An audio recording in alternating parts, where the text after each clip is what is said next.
Muy buenas tardes. El día de hoy voy a hablarles sobre la formación y preparación de los docentes en las prácticas inclusivas, o bueno, en lo que es la educación inclusiva o en la inclusión educativa.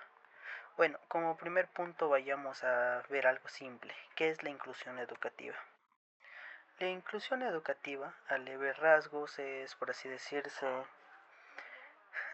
la forma en cómo el docente o cómo las instituciones, el Estado, el ámbito educativo intenta conformarse, no bueno, no conformarse, intenta unificarse por medio de los estudiantes, es decir, a lo largo del mundo hay una gran variedad de personas que tienen distintas características, que son de distintas culturas, que tienen una lengua muy distinta, que tienen, ¿cómo se llama?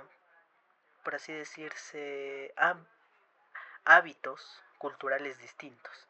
Y lo inicial o principal de la inclusión es hacer que todas esas personas se sientan bienvenidas a pesar de que tengan ciertas diferencias, es decir, que puedan convivir en concordancia entre ellos. Como siguiente punto tenemos el problema de entendimiento de la inclusión a través del tiempo. Como verán, a diferencia de la actualidad, que la inclusión es un tema bastante recurrente, necesario por así decirse, hace mucho tiempo, en tiempos remotos, bueno, hace como unos 200 años supongo, tal vez menos, tal vez más, la inclusión no, más bien dicho, para así decirse, casi ni existía. Por ejemplo, tenemos lo que son la falta de comprensión histórica. Remontándonos a tiempos coloniales, la gente no creía en la inclusión, por eso mismo existía la esclavitud. Por ende mismo también después hace mucho tiempo hubo lo que incluso se dio aquí en la ciudad de Loja, lo que era de que las mujeres no podían estudiar ciertos campos del saber. Por ejemplo, tenemos a la señorita, perdón, a la docente María Matilde Hidalgo de Procel, la cual fue la primera médica muy femenina ecuatoriana, en general, por así decirse. Y ella fue la que rompió esos estándares porque antes en medicina no se aceptaban mujeres.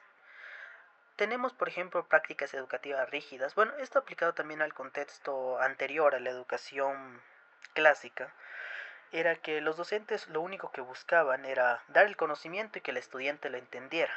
O bueno, simplemente darlo y si no lo entendiste es tu problema. Ese era su tipo de pensamiento. Y siendo sincero, no está muy bien visto que digamos. O al menos yo no lo veo de esa manera, porque el docente no debe de simplemente dar el saber y decir apáñatelas como tú quieras al estudiante. No, lo que el docente debe es dar el saber, ver si lo comprendió y si no lo comprendió, encontrar una mejor manera de darlo. Tenemos ejemplos de exclusión cultural, como por ejemplo antes a los pueblos otavaleños. Bueno, esto lo saco de la entrevista que se realizó al docente. Él nos contó, o bueno, también mencionó en su entrevista, bueno, encuesta, que él vio como a uno de sus compañeros, mientras él era estudiante todavía, de la generación, de la comunidad de Otavalo, le obligaron a cortarse la trenza, deshacerse de su sombrero, porque decían uno que estaba prohibido y dos que, ¿cómo se llama? Que no iba con lo que es el código de vestimenta estudiantil, lo cual simplemente era una táctica para homogeneizar a los pueblos otavaleños a la enseñanza, a ese tipo de enseñanza que se tenía en ese entonces. También nos mencionó que el compañero lo castigaban por hablar quichua, lo cual es su lengua materna, su lengua inicial, pero no, en unidad educativa lo castigaban por hablar su lengua materna. ¿Por qué? Porque el hecho de que ellos querían, por así decirse, sin ser mala persona, desaparecer ese tipo de lengua. También tenemos los cambios de percepción en la inclusión. ¿A qué nos referimos con eso? Actualmente, con los cambios de percepción nos referimos a la actualidad, puesto que actualmente entendemos la necesidad de que haya la diversidad, de que exista dicho cambio, dicha conexión entre las personas, no solo a nivel local, a nivel nacional, sino también internacional, porque nos dimos cuenta que aquellos que viven en Japón son completamente distintos, tanto en sus ámbitos de costumbre como en su educación, a lo que es acá. Ellos se sorprenden de cómo es acá y nosotros nos sorprendemos de cómo es allá. Y si no existiera este cambio de percepción, simplemente sería como tenerse un odio mutuo. Ahora tenemos el objetivo de esta presentación. Bueno, el objetivo de esta presentación es identificar los cambios en la enseñanza o bueno, en el enfoque inclusivo de los docentes a través del tiempo. Por eso mismo la encuesta que se realizó al docente fue un docente que dio clases hace bastante ya tiempo y él nos compartió estas historias. Por ejemplo, tenemos la perspectiva de nuestro docente que él nos menciona que nos menciona que la inclusión educativa es ahora bastante reconocida, tiene mayor relevancia en comparación con su experiencia, donde se priorizaba la homogeneidad de las clases, o sea, se aplicaban reglas estrictas que limitaban la diversidad y que recuerdan con cierto descontento, como en su época se excluía a los estudiantes, en lugar de generar una comprensión inclusiva. Y aquí en cambio tenemos mi perspectiva como entrevistador, que soy más o menos de esta etapa actual, que soy de inicio de los 2000 para arriba, donde yo vuelta en cambio me doy cuenta que aquí, incluso desde el colegio ya nos ponían desde ese punto la mentalidad de la inclusión existe, tienes que ayudar, tienes que aprender, tienes que saber. ¿Para qué? Para que no quedes excluido tú mismo por tu propia ignorancia, sino sabiendo lo que necesitaban tú y tus compañeros. Ahora,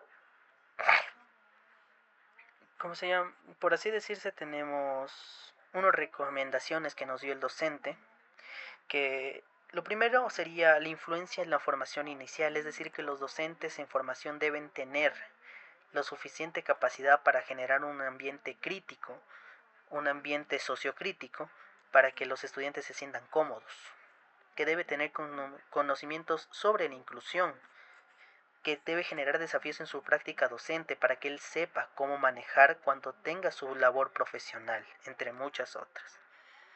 También tenemos lo que son las conclusiones sobre la formación en inclusión educativa, que, bueno, en este punto sería uno. Las formaciones del docente en prácticas inclusivas son cruciales para abordar la diversidad en el aula. Las experiencias compartidas revelan que aunque haya habido avances significativos en la comprensión de la inclusión, aún persisten ciertos desafíos que pueden ser superados mediante la aplicación de un enfoque durante las prácticas docentes o de un docente que brinde un enfoque inclusivo a su forma de dar cátedra.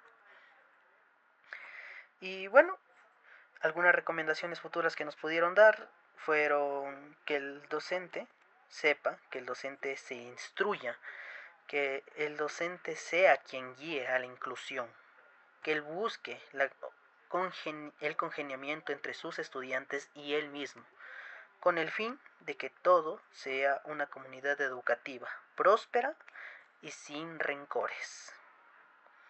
Y con ello mencionado, yo me despido y espero que les haya agradado el video. Muchas gracias por su atención.